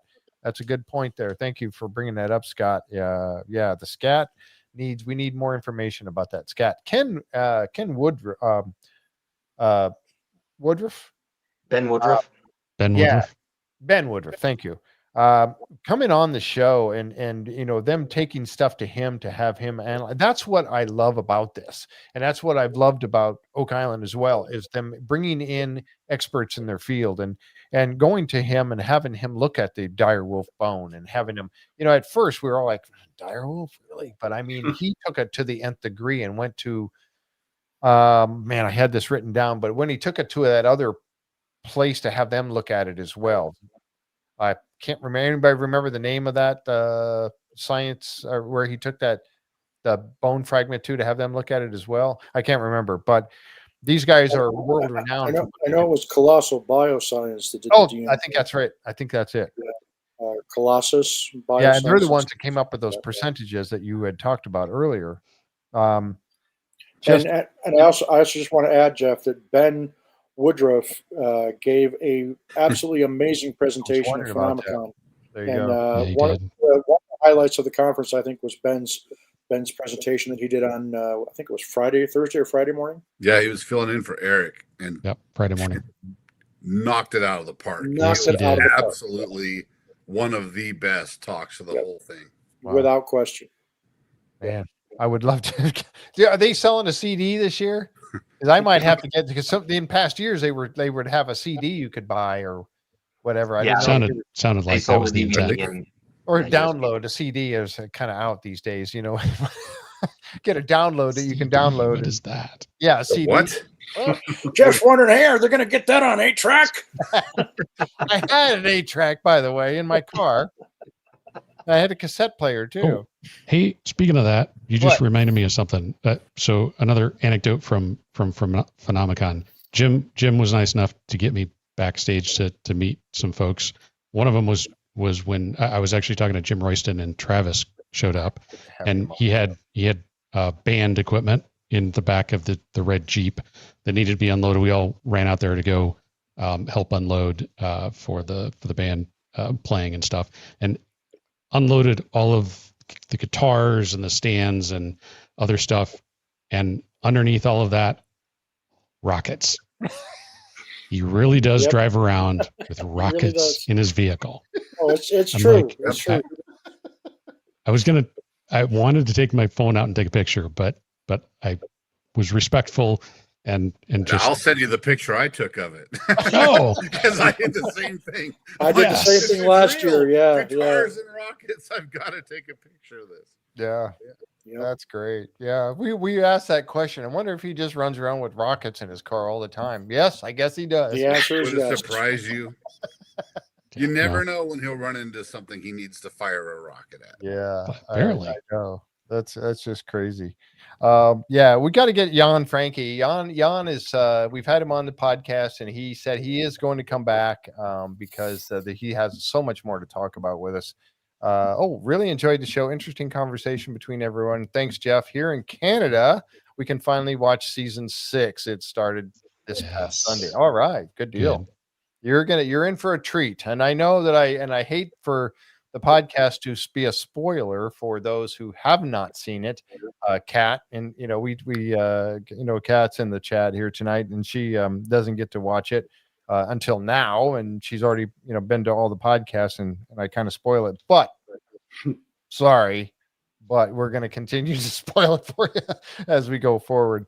The biggest shocker was when Thanos shows up and then Galactus and Gandalf team up to beat. Yeah, never mind. I'm not going to spoil anymore, folks. Oh, right. Yeah, don't do that. Well, we assume that they're they spoil away. Yeah, there she is. We assume that they are probably getting close to wrapping up the filming, I assume, for season 7. I know that I can't wait to see what's happened out there and what new things that they've learned. And I am so very happy to see these other experts taking notice, because that not only adds credibility to the show itself and what they're doing out there, but as we had already mentioned, they can get their brain power added into this by suggesting what things can be done. Maddie, I'll kind of wrap this up with you here, and just I know that you've had the opportunity to really be able to see more of what's going on than we do. You get to see. I'm assuming you get to see some of the film on the floor that nobody else gets to see. But are you?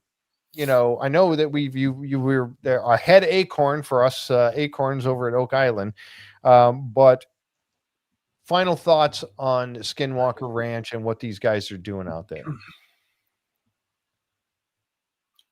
I mean, we say that, Oak's become more than a treasure hunt. It's changing North American history. It truly is. It's, there's an archaeological site with, proven Norse connections right above Oak Island. And now Oak Island has become a living, breathing archaeological site that beyond any reasonable shadow of a doubt proves that the 1492 Christopher Columbus sailed the ocean blue might be true, but it certainly ain't the whole story. Correct. I think in a similar vein, Skinwalker is, I believe, helping to change the narrative that Americans and the world has about what's possible. That there's a world that we don't see that is just as real as the world that we do, and it might actually be measurable to some extent. And it seems like the more they interact with it, the more it's willing to reveal. We've been through, you guys did a great job of enumerating some of those things. I can tell you, if you think it's been wild so far, buckle up. Stay tuned, right? Stay tuned. Yes, indeed. Keep the faith, as I like to say. Yeah, keep the faith. Well, we certainly do. And I wanted to mention this earlier too, is that over the years of watching, I'll mention the Curse of Oak Island again, but this references to Skinwalker Ranch, getting to know most of the people on Oak Island, the cast members, and now being able to meet the members of the team of Skinwalker Ranch, and Eric and Thomas and Caleb and all those guys, and having them on the show. I truly believe in their integrity and the fact that they're not trying to pull the wool over anyone's eyes. They're not out here to make money to get this done. They simply want to get answers, whether it be the treasure mystery and the history mystery of Oak Island, or this high strangeness mystery that's happening on Skinwalker Ranch. I completely believe in their integrity, that they're not trying to, BS us. They're really trying to get to these answers. And the ones on both ends, whether it be answers in history or answers in our future and what's going on with UFOs and UAPs and weird electromagnetic power sources happening on Skinwalker Ranch, they're really trying to get to these answers. And any way that we can help, we're going to be here digging through it. Mike and I are going to be digging through this stuff as Tom and I do with Oak Island. We're going to be digging through this stuff and trying to get, as much of an understanding in the 42 minutes per episode that we get as much as we can. And having those guys come on the podcast with us and talk about these things is an honor to me, but it's my way of learning. I want to know. And that's the means of this podcast, to just share that with you all.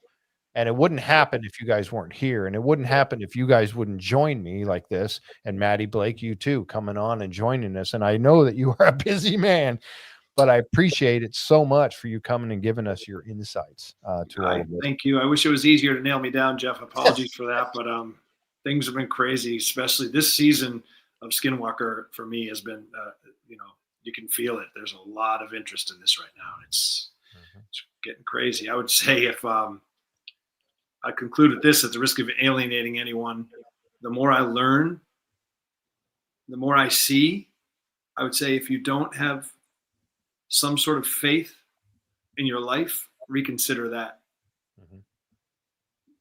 Reconsider that now. Now's the time. It's getting weird out there, and it's only going to get weirder. Yeah, We agree. Very good point. Guys, any final thoughts on season 6 before we wrap this up?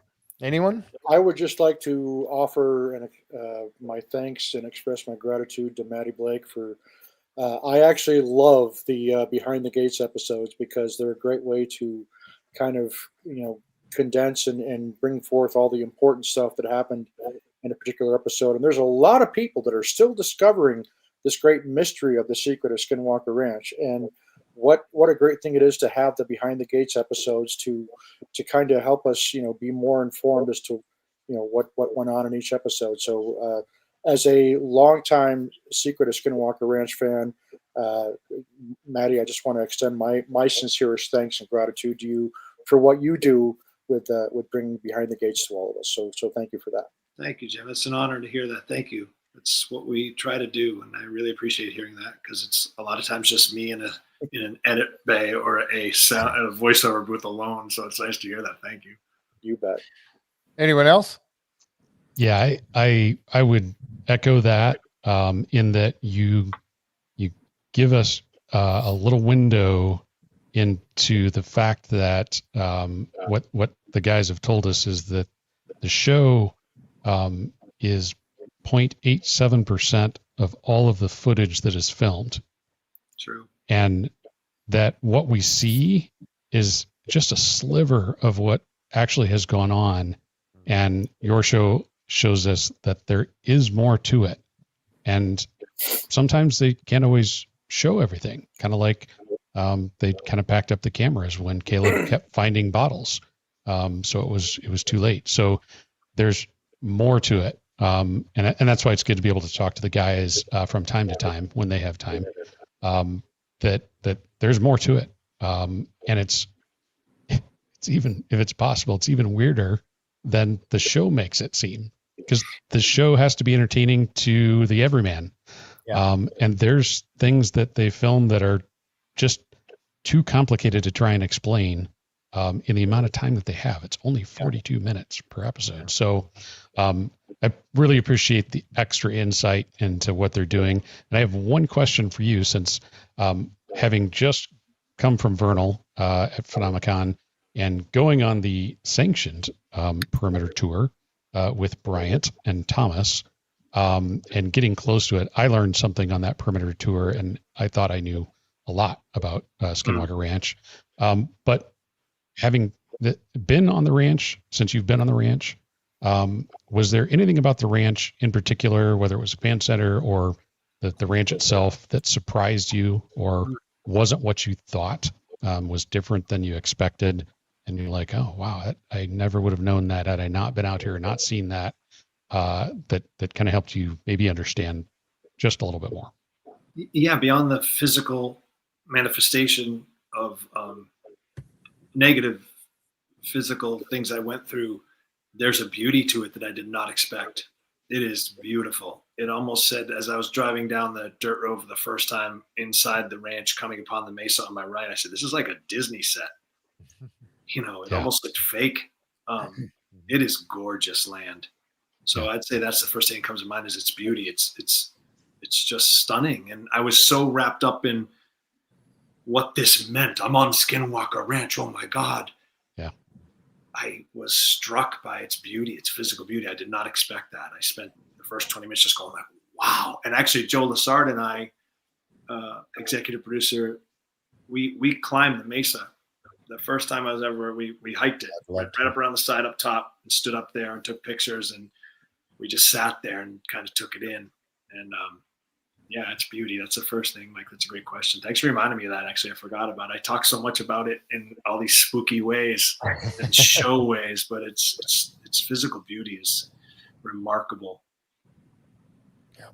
Yeah, for sure. Well, Jimm, I know you're going to be doing a follow-up on your experiences at PhenomeCon. When's that coming out? Do you know? Contingent upon what my two podcasting buddies here, Roger and John, have going on this weekend. Hint, hint, gentlemen.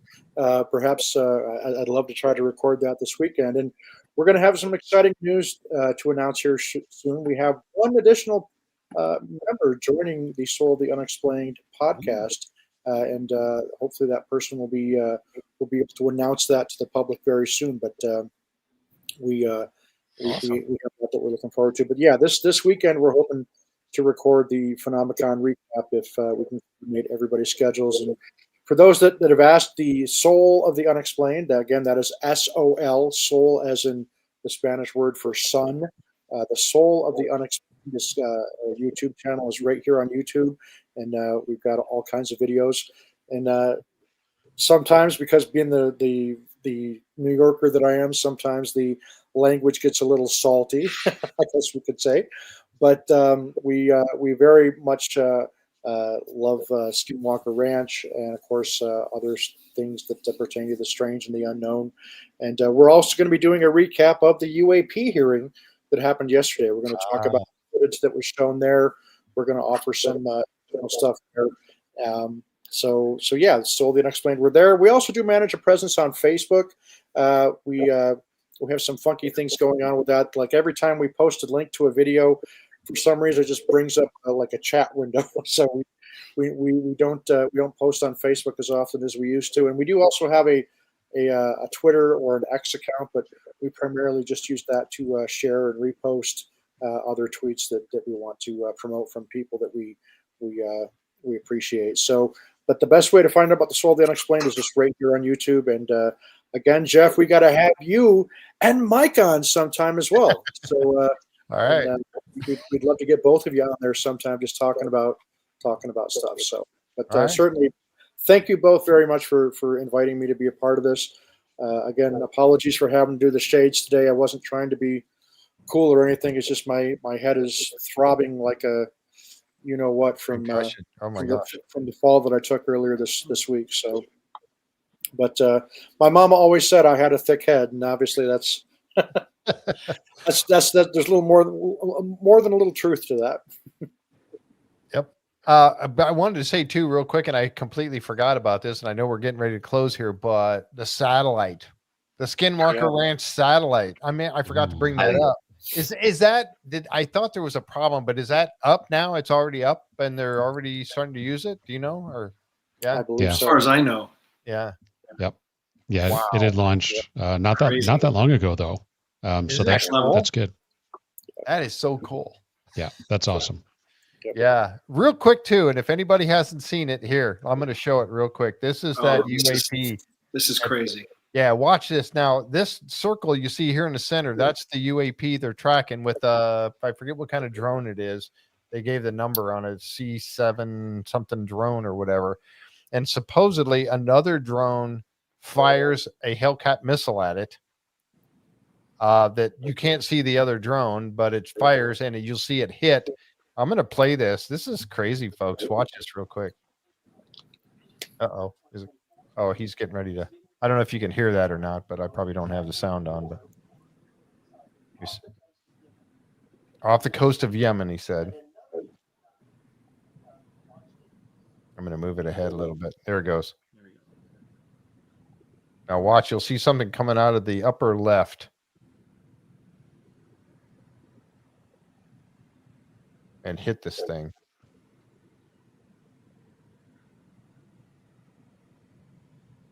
Eventually. There it is. Boom. Watch the It hit pieces it. behind it. See the pieces behind it? Yeah. Flying formation almost looks like. What? And now here's the wide angle. And this is after it was hit, and it's tumbling or whatever it looks like, but it's continuing on.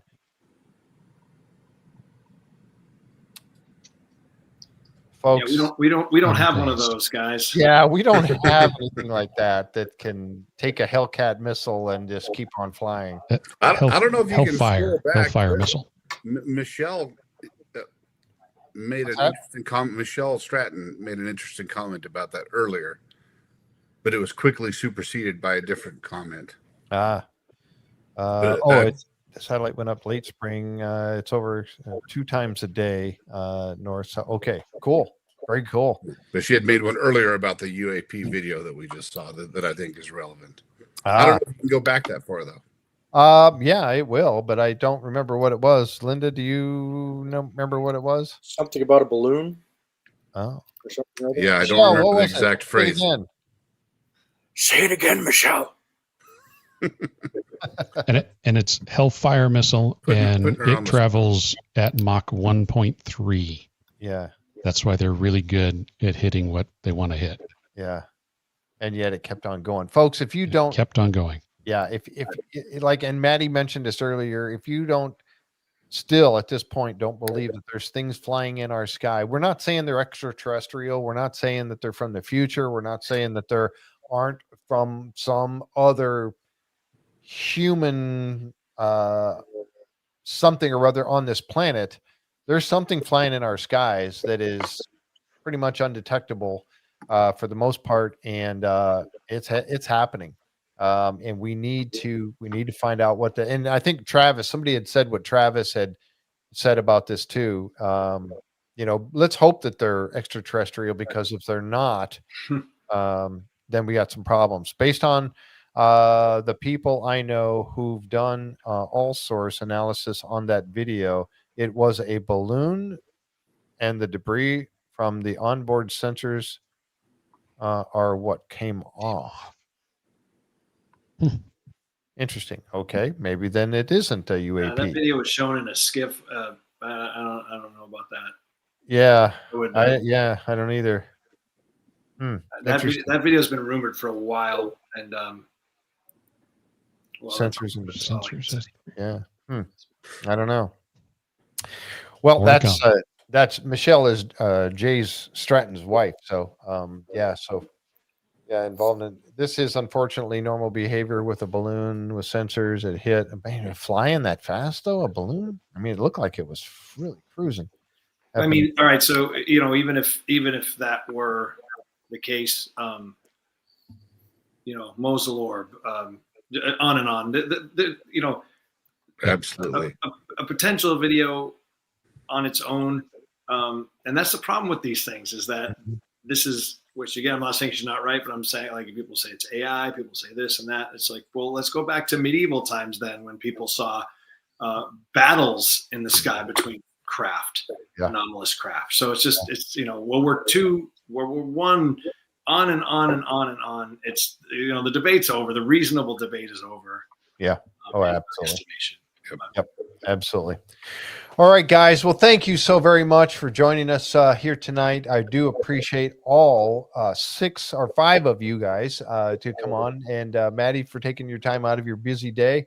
I really do appreciate it. And fans of Skinwalker Ranch, thank you for joining us here tonight. We appreciate that very much. If you haven't already, I always ask if you would consider subscribing to the channel. That helps us out a lot. And if you like the content of the show that we did here for you tonight, give us a thumbs up. It helps out a lot with the YouTube algorithms and all of that. But we really, truly appreciate you all being here and being part of what we're trying to do. And we hope that you'll hang around with some of the other stuff that we're doing. We got Bigfoot supposedly coming up that we're going to be talking about, Expedition Bigfoot. Maddie, you need to get on board with that one too. I know that's not a Prometheus Yes, show. please. No, I actually was. I was actually asked to be on that show. Really? I helped Ronnie LeBlanc get on that show because I knew producers, and I was actually when they asked me, I was going to film Oak and couldn't do it. Oh my gosh! Yeah, I went squatching with Ronnie, and yeah. I've got all kinds of. I've got a whole Bigfoot theory too that we'll get into. Oh, geez, we're gonna have you on now just to talk You about end with that? What? Yeah. Really? I'm the Bigfoot guy. Come on, you're Teaser. killing me, dude. Stay tuned. Nice.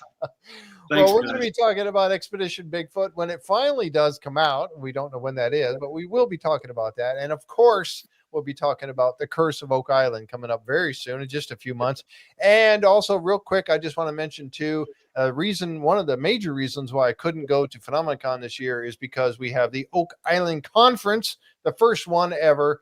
That I will be emceeing, and this is coming on the 23rd and 24th of this month. Getting ready to head out next week to drive all the way up to Nova Scotia and see the gang. We've got many of the cast members that are going to be presenting at this thing, and it's a small one this year. Hopefully, we're going to get much bigger with it in the coming years. I got a feeling that Oak Island guys are going to be taking over on this thing, but we'll see what happens in the future. But man, we're looking forward to it. Still a couple tickets left if you want to join, and it would be done through the Salty Dog Tours. That's Tony Sampson's Salty Dog. Tony. But the actual website is Salty Dog Tours. I think you've had the opportunity to dive with him, have you not? I have many occasions. He probably saved my life, but that's another story with the Bigfoot. I'll include that with the Bigfoot thing.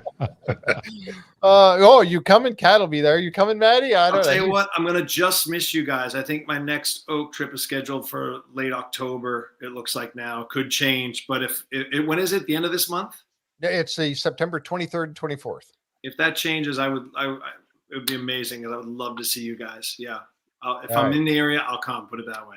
All right. Well, thank you all very much. And that wraps it up for us in Skinwalker Ranch. Be sure to check out Jimm's show, Soul of the Unexplained. And for Jimm and Roger playing, they're part of the band. I don't know if you knew that, Maddie, but they are part of the Hitchhiker band with Travis and Jay Stratton and all of them.